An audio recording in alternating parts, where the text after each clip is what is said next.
welcome on stage Jochen Schlösser von Adform.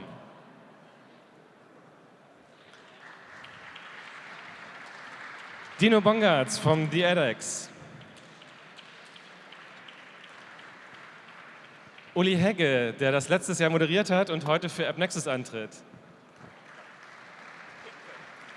Roberto Ruggio von Google. Frank Bacher von the d3con Project. Und in einer Doppelrolle Stephen Webb vom Facebook and Atlas. So to start with something very short, just a brief estimation. The market figures for Germany are still not public. The German chapter of the IRB, the Bundesverband Digitale Wirtschaft, is still working on getting a figure how big the programmatic market in Germany is. And that's why I'd like to ask you for a rough estimation, just one figure or two figures, the percentage of programmatic in Germany last year and this year. Your forecast, what would you say? Just these two figures in the whole round, if you can. So, and we'll document that and we'll see who's right then at the end. We'll document it then and see who's right and the winner's getting a prize. So, of course, we can't take the data from our system because it's super distributed with different clients and over different countries. But, of course, for Germany, just rough guesstimate from my gut, I'd say 30% programmatic, 50% retargeting of that programmatic traffic. So I see a lot of different figures. There's a big range, but I would say that we have in Germany about 24% programmatic. It's slightly behind the international and US figure, where we definitely have around 30%. Yeah, actually boring enough, but I have to agree with Jochen here. Up to 50% retargeting. It's very hard to figure out what's real retargeting and how it's set up, but up to 30%, close to 30% programmatic of total display spend. Yeah, I would agree with those figures, around 25% programmatic, rising, I think, to about 33%, some of the sources say. Retargeting, I think, probably higher in Germany than some other countries, but I'd say probably below 50, but maybe close to that. Yeah, I can only agree. I would also say around 25% programmatic share this year. Last year, probably around 20%, and retargeting is around 50%. Yeah. I think what's interesting, there's two main things here. One is how difficult it is to actually get this data. So I think we've all challenged looking for analyst reports, trying to get a sense in this. So that's the first point. The second point is when I look at EMEA as a region, it's the range. So in the UK, we'd see programmatic being around about 60%, so they'd probably be leading the region. I'd actually see Germany as kind of being closer to Italy and Spain, more around the 30% mark. And of that, I'd say about 50% of it is probably retargeting. So there's still a big gap between Germany and the international markets. Germany around 25%, and the international markets coming up to 60%, you said. Anybody disagree with the 60% for international markets on programmatic advertising? Okay, so there's quite... Of course, not all international markets, right? But in EMEA, I fully agree, we have pretty much the same numbers. So it's basically double of what we're seeing here. So we still have a huge gap between Germany and the international, the other markets in the world.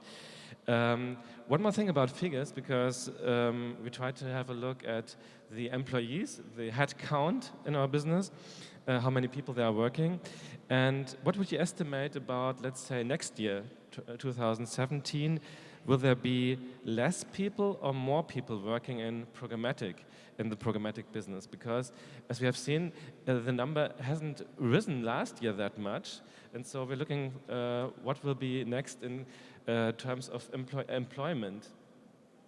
I guess it will definitely rise. We see lots of data projects on top of, let's say, regular programmatic projects. You can't do that with the right people, otherwise the projects will just stop and be a total failure. So you need to hire, you need to get the experts. So I'd propose at least 20% on top. Really, everybody hiring, Dino? Yeah, I mean, at the moment, there's still a big gap between the demand and the supply on the side.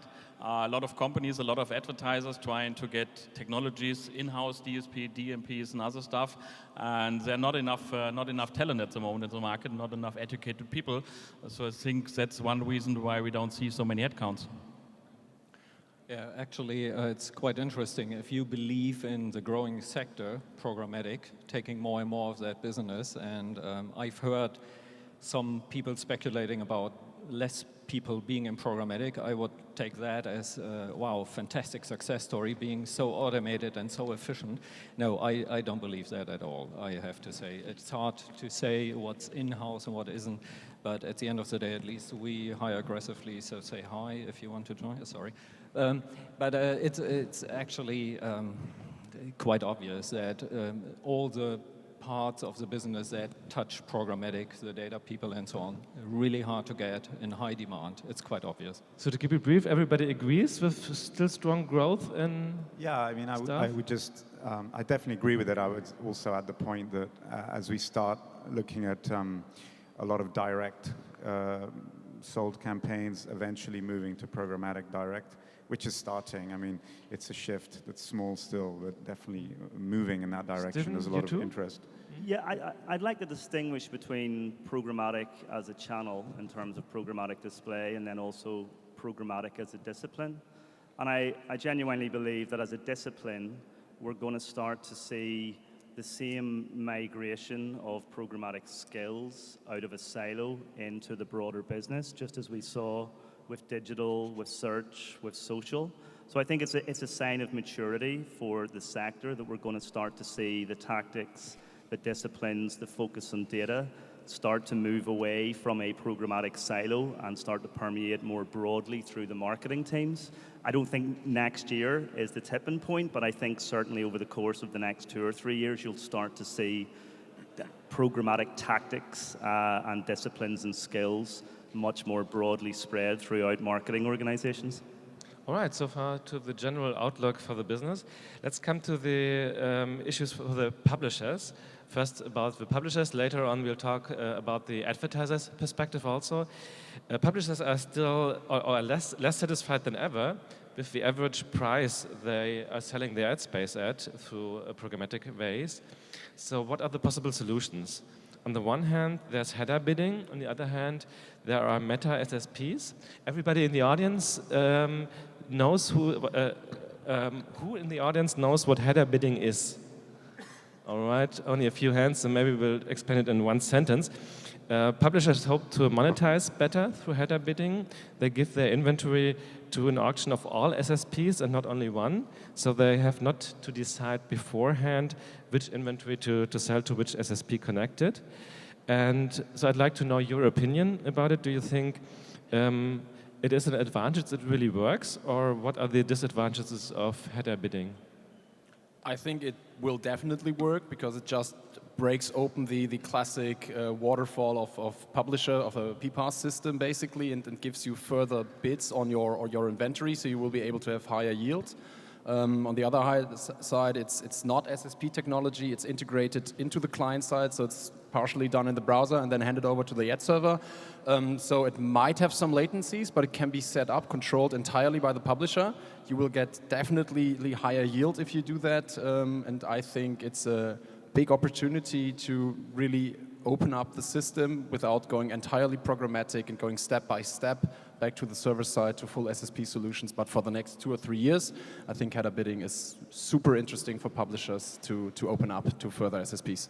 Everybody agrees or different opinions? Yeah, and I think we should also keep in mind that header bidding is also helpful to optimize or to take your direct business in consideration. So don't use it only to work with different SSPs.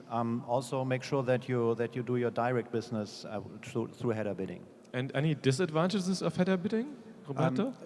First of all, I just wanted to disagree with the initial comment about publishers being unsatisfied with their CPM. I'm not sure that is necessarily, I don't believe that that's necessarily true.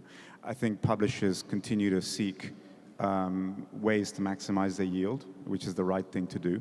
And that can be about total revenue, it can be about CPM, depending on who you are. I would not agree with the fact that they are dissatisfied with their programmatic CPMs. In fact, I think that the technology evolution, header bidding, other things, whatever, first look, etc., have all been driving much more efficiency and driving up CPMs as well. Regarding header bidding, I think it's a symptom of the need for publishers to integrate more demand, their wish to do that, and the fact that we continue to progress in waves in the programmatic ecosystem to build something that is increasingly more open. As a technology itself, it has many advantages for a publisher, but it is also a bit of a hack in the sense that you have to do stuff on the page. So ultimately, if you take it to the extreme of everybody participating, it becomes less scalable and it has the disadvantages of latency, etc. So I think it's a very interesting step for publishers, but it's probably a middle ground, and something else will have to come to be the next wave. Coming to the next solution for publishers, I mentioned before meta SSPs. Do you think there's a need for meta SSPs in the German market, like an independent service supplier that distributes the inventory of the publisher manually to different SSPs? Yeah, there is a place for that, but I definitely believe that it's for some segments of the market the right solution. For others, it doesn't make any sense. I wouldn't argue with the business of meta SSPs. There are certainly a group of customers who either need the managed services that typically go with that, or are far better off if they use a very simplified interface, because they are quite simply not at a stage where when they are so advanced in what they're doing that they actually can go to the next base and optimize accordingly to their needs when they figure that out. So yes, there is a place for that, but I don't think it's a solution for the whole market. So coming to the large two threats for online advertising, which I'd say which is micropayment and ad blockers. Ad blockers we will be talking on the next panel in depth. So for this moment, let's focus on micropayment. Do you think there will be less inventory if micropayment has a breakthrough, if journalism, if online content will be paid by the user? Will there be less ad inventory, and will that lead to higher prices for the remaining inventory? Well, first of all, I think it's an interesting development to see something happening where the users become aware that the content they consume is something they need to pay for, either by looking at advertisement or by doing micropayments to certain publishers via, let's say, any tech platform or facilitator in the middle. So I think it's a super interesting thing. At the end, yes, it might be less inventory, but I think everything that's premium programmatic, no one really wants to get rid of that. So I don't think that this is going to be integrated in that micropayment setup. At least I don't think so, because it wouldn't be that micro anymore at some point. So getting rid of clutter, getting rid of ad collisions, having more premium, more natively looking ads on that side, and integrating that with micropayments could be super interesting. And I think that there is room to test that, and that it should be done. Could also be a huge opportunity for publishers because prices might get higher. I think it will mean less inventory, but it doesn't mean less revenue. It will change some parts of it, but not everybody's 100% outsold every time on as high CPM. So I think at the end it will not really change a lot. You will have a lot of users who will do micropayment, but it's not changing the general programmatic market for us, I guess. Any different opinions? Yeah, I think it's an interesting option, but I think it'll be one of many. I think there's going to be different business models for online content. But I know that we're talking about ad blocking later on, but I think we should look at what's actually causing both the rise of micropayments. I agree with you. People need to value the content they're receiving. But then what's also causing the rise of ad blocking, which is the online advertising experience at the moment is pretty shitty. Excuse my language. People are seeing too many adverts. Most of the adverts are irrelevant. Even when they're retargeted, they come across as being a little bit creepy or they're out of date. The frequency capping is off. We haven't really cracked, the cross-device. So I think we shouldn't sidestep the fact that that's why people are putting ad blockers in place, because we as an industry haven't done enough to make online advertising nuanced and relevant to the needs of the consumer. Next point that may change is new and larger ad formats. Will they lead to higher prices, or will it be just the same of demand and offer that the price will stay as it is, will stay low as it is? What do you think? Larger formats, higher prices? Does it work? Actually, AppNexus did an analysis last year, and I don't know if it was representative, but it was quite obvious that larger formats did drive higher prices. Sure. Everybody agrees? Yeah, All right. Definitely agree. And it's not just about the price of the format itself, it's about attracting different budgets, which sometimes are not actually on programmatic today, right? And that's really where we need to go. Because if we're just shifting the budgets from one format to the other, then you're just changing the mix, and it's not really going to help.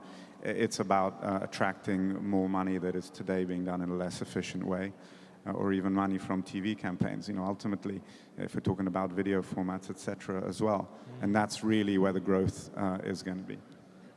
I'm not necessarily sure if it's larger is better. I believe like native, more targeted adverts that are more in keeping with the environment that the consumer has chosen to interact in.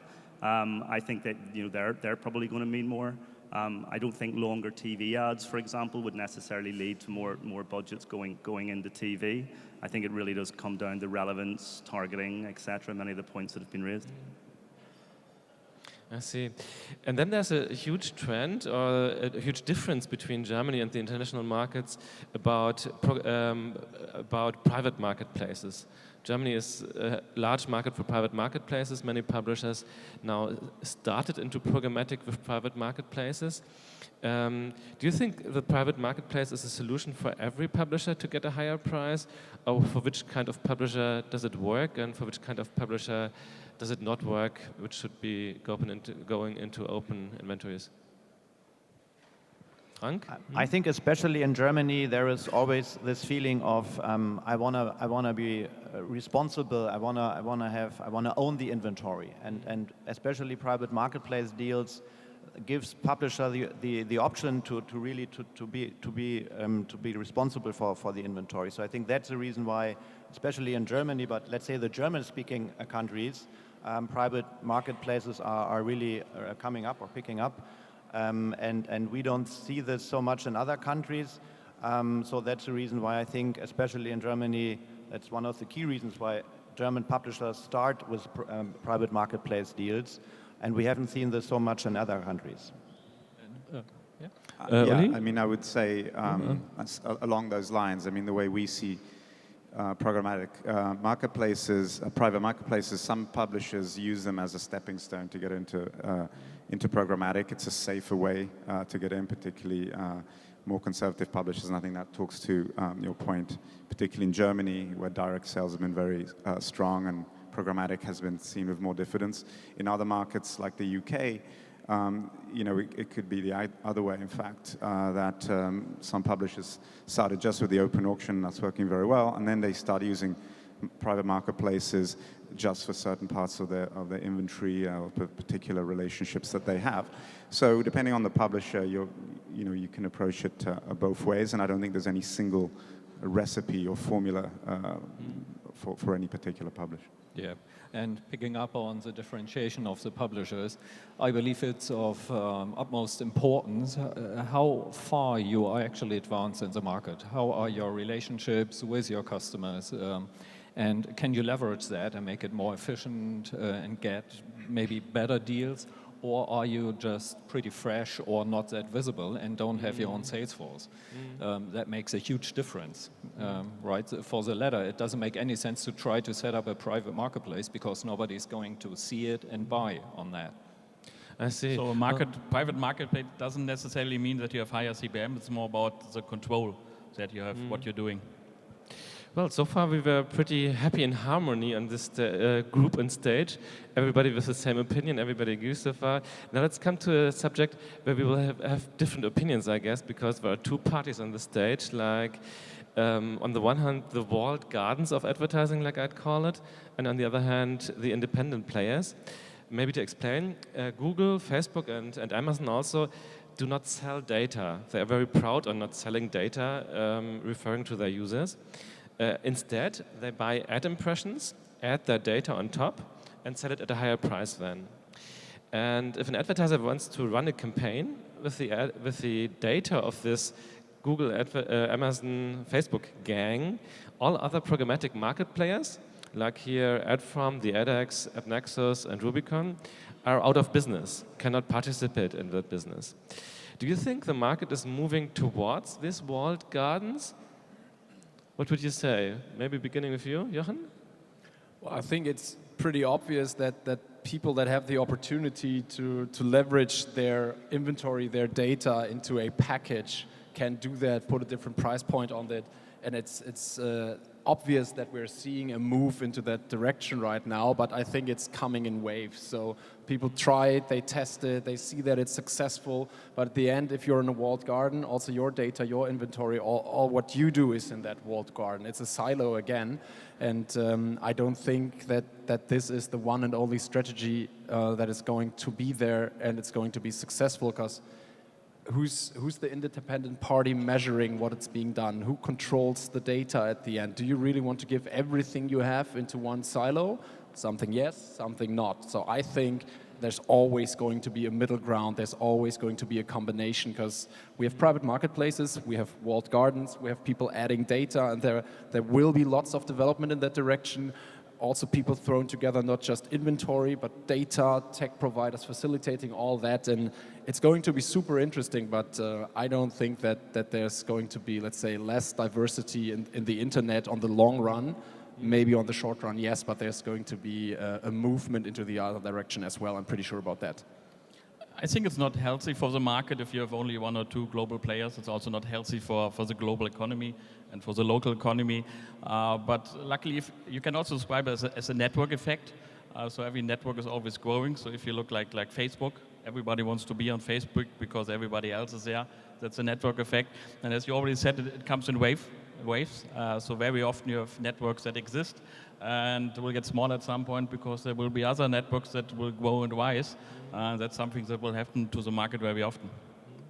So I'll just jump in on this one. So yes, I agree. I think there's going to be a diverse marketplace. I think walled garden's interesting. I think it's a term that people like to sell against, right? So I think it's interesting from that perspective. When we look at the cookie age, we allowed data to go around without any restriction, and consumers didn't really know what was happening to their data. And also, whenever you use Ghostery, you see the amount of different people who are pulling data from you as a browser from any one site. And I think that world is starting to change. I think people are starting to take more responsibility for their data online.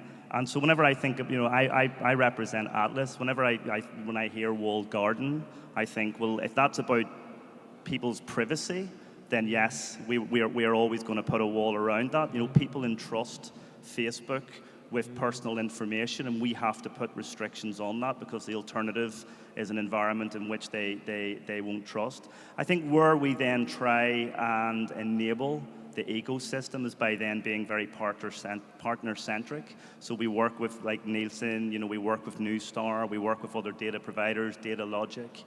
We work with a ton of other people in the ecosystem to enable them to take advantage of that data, but in a way that is safe and is still within that environment. So I think it's important to kind of think about everybody's got a dog in the fight when they start to talk about the walled garden and the restrictions that are on that. I think at its core it's about the privacy of people's data, and we've got that responsibility that we have to live up to. Uli, do you think AppNexus will be dead in 5 years? Everybody moving to the walled gardens? Everybody? No, certainly not, of course. And I actually believe that. Why is that? I very much believe that an open platform is needed. And again, at a scale that a network effect can take place, and where you are able to integrate in a way that you're actually able to have the data available that's needed and to execute the transactions at a scale that's needed.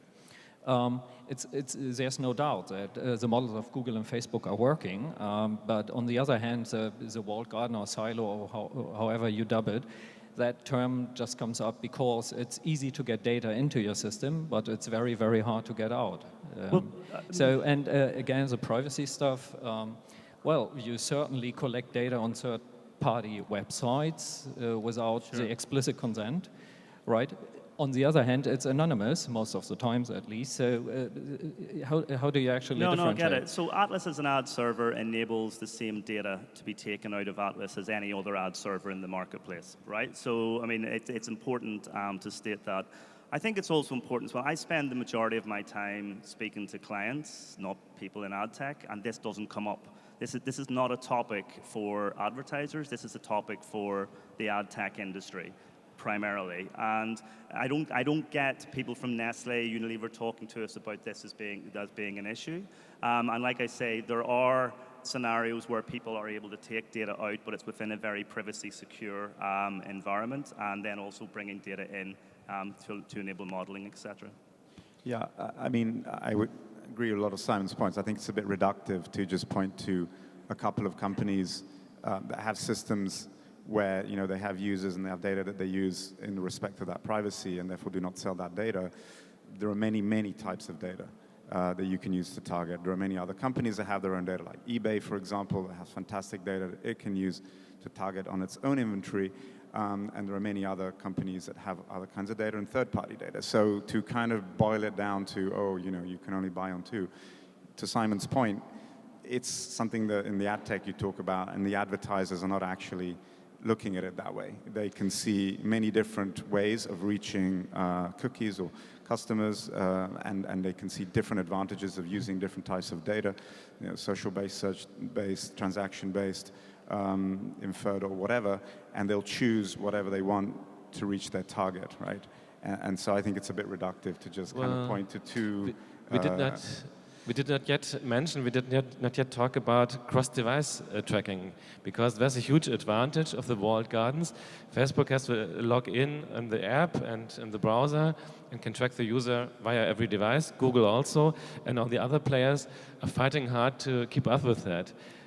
Well, I'd like to come back to one point. When you say it's an ad tech problem, talking about what kind of data you use and where it's being used, for us, the situation is entirely different. We have lots of RFPs on the table where people explicitly ask, do you have, as a tech platform, PII data yourself? If yes, this is really hard for us. We don't want to have that. We want you as independent, anonymous tech platform. So we see that in RFPs, especially since the beginning of the year. This has tremendously caught up, and I think this is definitely, at least in Germany, a big, big subject. Concerning the cross-device capability, yes, that is a super strong proposition the walled gardens have there in combination with the login. Concerning the PII data, again, something we need to evaluate in the next years. This is not going to be solved in the next 2 weeks, definitely. I think when it's about doing analysis, that's super strong. When it's about optimization, I think there are opportunities on the market using probabilistic approaches that are not 95% correct, but that are 85% correct. In the US, they're top 90%.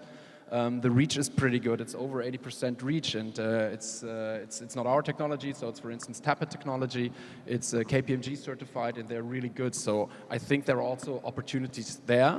Not for analysis in the same sense, because it's not super precise, but it's precise enough to work at scale, also outside of a walled garden. I think that's what will make the decision at the end. And Frank, in our talk before, you mentioned data alliances as an alternative, that cooperatives between different publishers put their data in a joint platform. What do you think? Can that help against the domination of cross-device tracking in? I mean, that's an interesting trend that we are seeing Europe-wide. So we now have, I think, around 12 countries, whether it's in Germany, Czech Republic, Denmark, France, Laplace Media, more than 250 publishers working under one roof, sharing data, having their own programmatic sales team and admin team. So this is a huge trend, or let's take Pangea, more than 100 million users per month, with The Guardian, Financial Times working together, CNN. So that's how publishers are reacting on this Walled Garden challenge, bringing together their own data. And it's a process. It takes time, yeah. And exactly what you said. This is nothing where the technology is already there and where you have all the technology together. You need to talk about who's bringing which kind of data, how do you want to monetize this, all those things you need to discuss. But I think it's the right approach, and these alliances are already quite successful in their countries, having a high market share and representing also a lot of the programmatic business in those markets. And the interesting thing is we also see it on the advertiser side. We have at the moment in Paris an alliance of 6 advertisers that also want to share the data. So it's not also something that happens on the publisher side. Also on the advertiser side, there are a lot of people talking about alliances, partnerships, and how you can exchange second-party data. But I think the technology is there. The problem is on the business side and getting incentives to share login data, to share user data, getting the general terms and conditions, user consent for stuff like that. But the technology to combine different data sources, probabilistic, deterministic, on DMPs is definitely there. Perfect bridge to my next question. Talking about advertisers, if an advertiser, are there any advertisers still screening for a DMP at the moment? Please raise your hand. If an advertiser is looking for a DMP, what should they look for? What is your recommendation to keep an eye on? So from our perspective, the DMP is always the first thing you have to look at. So if you want to do something in programmatic or other areas, doesn't matter which kind of DMP you're using. Before you look as a DSP, as a SSP, you always should look at your data, what data you have, what technologies you already have in-house. If you already have in Hadoop, if you have a big business intelligence team, a big data team, and then you have to decide what kind of system we need. And for us, for being really making the first step in programmatic, the DMP is always first. And after you have a DMP and have all your data at one place, you should think about the DSPs, because that's always the best first step into the market. So now you can disagree. I do, certainly. Now, of course, there's value in a DMP, but you definitely, the very first step, I'd say, Dino, would be have a look at the data and have a look at the business model you actually want to deploy, and then decide if it's worth to come up with a DMP, or are you better off with leveraging the data you already have in a more direct way. So it all comes down to what kind of data do you have, what kind of expertise do you have to actually figure out what the value might be, and put that into place in a programmatic environment. I'd kind of go with that angle, which is like, what do you have available to you and what do you want to use it for? So if you've got a huge amount of robust data, then obviously you're going to want someone who's got the capabilities to be able to process that and enable to enact on it quickly. So like I'd imagine an e-commerce player would be like in those lines, so like first-party data. However, if most of the data that you receive is from your marketing, as in like your online marketing is essentially your CRM and your own internal systems are flawed, then I'd be kind of wondering if that should decide what path I'm going to go on. By the way, Stephen, as you just mentioned it, a question about Facebook, because there have been rumors, there have been articles about Facebook launching a DSP, then pulling it back and maybe doing it again. Can you comment on, will Facebook launch a DSP in the future? Will Facebook be a DSP? So what I can comment on is what we've done. If I was better at predicting the future, I probably wouldn't be sitting here. So I'd say that we did some trials end of last year in which we looked to deploy a buying solution. We're reviewing the results from those trials. I think the main thing that came out of it, there was two main lessons. One, native and video really worked. They were the formats that people were incredibly engaged with. And then the second thing was just the huge volume of fraud.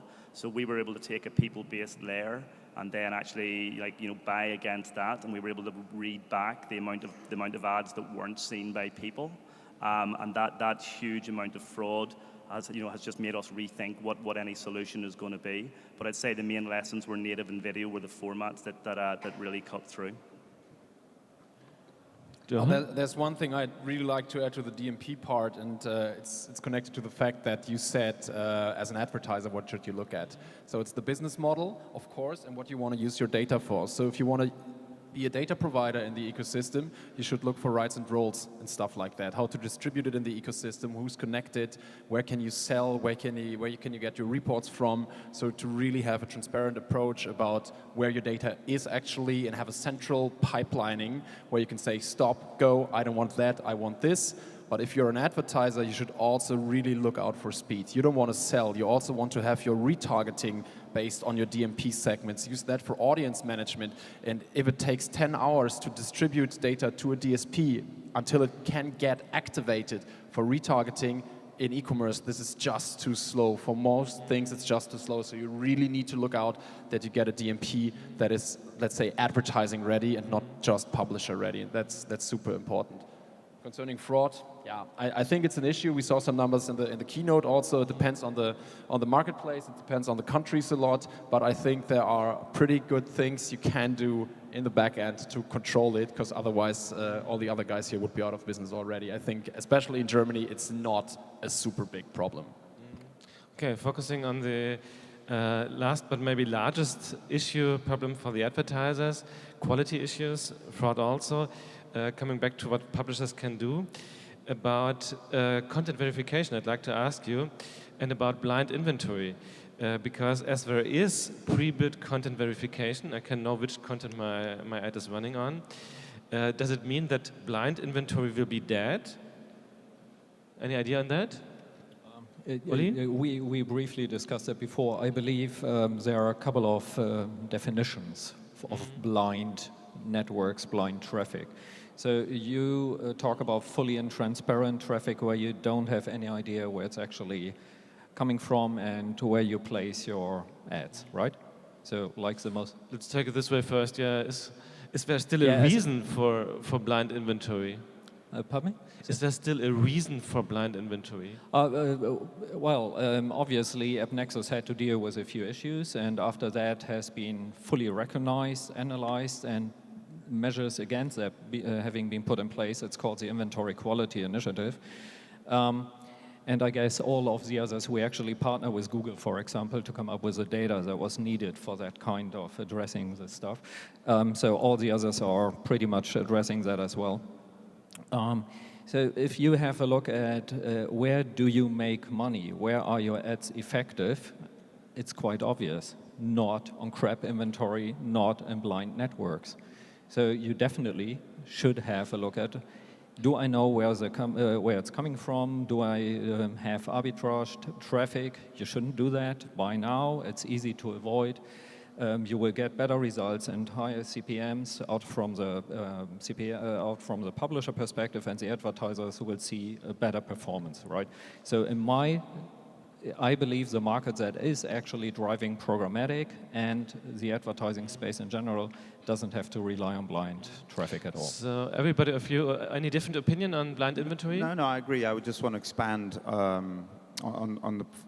so going back to some of the earlier points as well, for example, even on header bidding. I mean, header bidding, for example, creates a problem of duplicate inventory, right? And if you're then buying through several exchanges, that you might then be bidding against yourself. So there are wider issues that I think as an industry we need to solve, which are related to more intelligently managing the inventory, identifying the inventory, deduplicating inventory, particularly when multiple sources of demand can then compete concurrently and on multiple sources of inventory that can come through at the same time.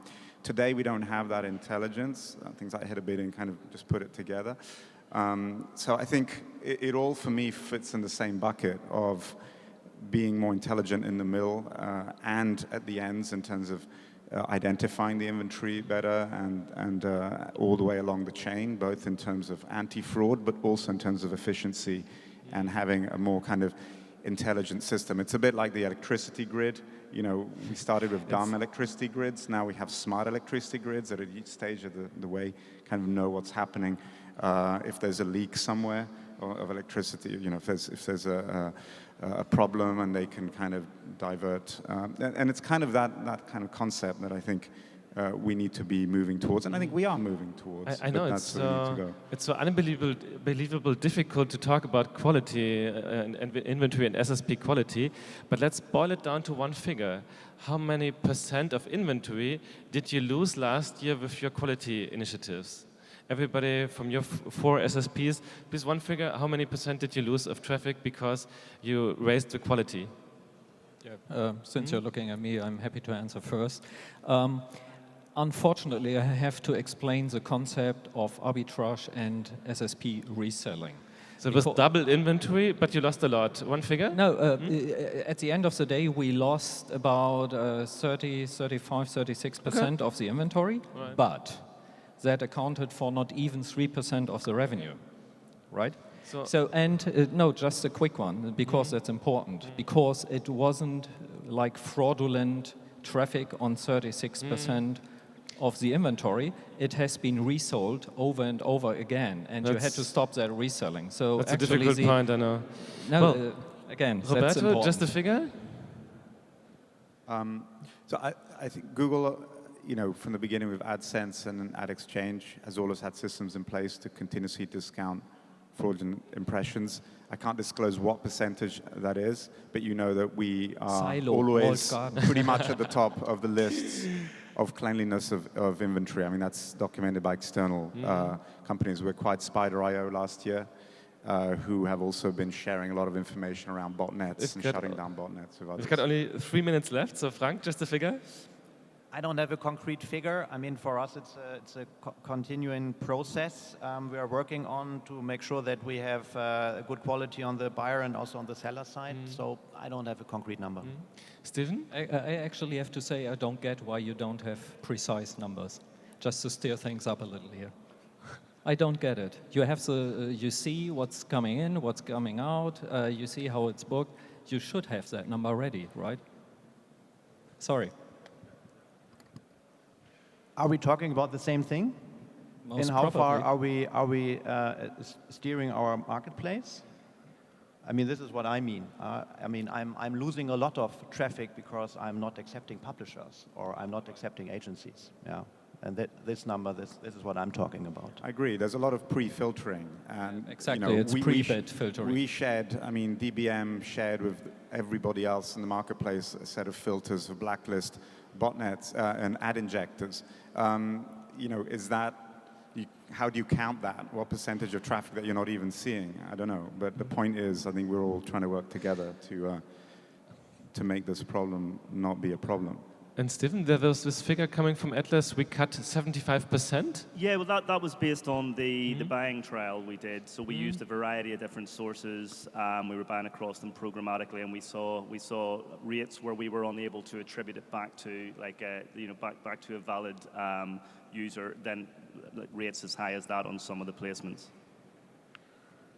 Well, I'd like to open up just for a second. If there's one question from the audience, we could take it. Is there a question? If not, I'll do the last question for everybody here on stage and then move on to the next. There is. Where is it? There it is. Okay. And afterwards, you can already prepare which is your trend, your recommendation, what will be the most important thing next. But yeah, publisher cooperatives were discussed briefly. I'd be curious if any of the panelists would share maybe what they see as a chief advantage and a chief drawback of that sort of approach. Sorry, we didn't get it here, at least Roberto and I didn't. Yes. Hard to understand, sorry. Right, so I think the context was cross-device, but in general, what would you see as the chief benefit of a publisher cooperative as opposed to other models, for instance? I think that's for you, Frank. The publisher cooperatives, what can they do in terms of cross-device tracking, which will be, I guess, using login data like Freemailers GMX is in Germany, or Hotmail is running an app and the desktop application also, and so you can have logins, right? Right, so it's about having different kind of data, bringing together different target groups. As you said, free email could be one source of data, could be other kind of data that they bring together or also buy. That's the intention of those cooperatives, to make sure that you have different sources of data and that you also can address smaller target groups. Yeah, you can have much more data and you still have enough reach to sell your inventory. All right, it was quite a quick run through all the subjects, so please, one quick last sentence. What will be the one important thing we have to prepare for this year, next year, the most important thing we have to prepare for? One sentence each, Jochen? Well, for us, it's pretty easy to see that the entire data management, data governance, and compliance subject is really coming up. We see it in RFPs. We are pitching DMP only, even though there's not an ad tech stack. So controlling your data, setting rights and roles, knowing where it is, not just focusing on display, but distributing it through the entire digital ecosystem, including emails, on-site, personalization, the entire media system, and basically everything. So it's moving up the corporate ladder. It's getting a C-level topic to know where your data is, how it's being used, and I think this is one of the most important things that's happening right now. Yeah, Frank said it in a good way before we've been on the panel. The time in programmatic is running faster than in the normal world. So 3 months in programmatic, about 2 years in the normal world. So I think it's still a big success story. d3con is a big event now. We have sold out 1,500 people. So it's a lot of work to do. You just have to educate the people in the right way to really move forward for next year. Yeah, that's actually one for the pretty advanced players in the market. I definitely believe that we will move from programmatic to programmable, so even more dynamic use of data being fed into more intelligent systems, for example, for fully automated bid strategies and stuff like that. But that's for the more advanced part of the market, but that's where a lot of value will be generated. Yeah, I agree with the education point, and I'm thinking in particular around the emerging programmatic guaranteed models, because that is something that is kind of closing the circle with where the publishers and advertisers started with direct campaigns. Everything else is kind of in between, and in the end, I think a lot of that budget will shift. But that's a huge wave of education, of reorganization, of skill change, etc., within the ecosystem, within publishers in particular, but also agencies, to take advantage of all of that new technology. And so we have to be conscious of that and be leading on the kind of personal human education side and not just looking at the technology. And that's, I think, the biggest challenge we have. You don't want to hear it, but I think mobile is a big challenge. I mean, I'm talking about this for many years now, but I think it's a big challenge for all the publishers who have, in the meantime, more than 50% of their impressions coming through mobile. How can you monetize this? We are not seeing the same fill rates. We are not seeing the same CPMs. So working on solutions for this, whether it's native, whether it's data, so all the things we discussed, but especially for mobile, I think that's an ongoing challenge, especially in the German market. I'm going to be cheeky and say 2 things. So the first one, I think we need to de-jargon and start talking to advertisers about true business value that meets business challenges, such as cross-screen journeys and path to conversions. And the second one, more industry-wide, we need to become more diverse. We need to start getting more people from different backgrounds, different cultures, different experience coming into the industry, because I genuinely believe that as an industry, we're going to start rising up and start to hit the boardroom, and we need to be ready for that with a whole different way of thinking. All right. I think I just forget to mention my name when I introduced the group on stage. So my name is Ralf Scharnhorst, and I want to thank you all very much for being here with us. An applause to our experts. Thank you.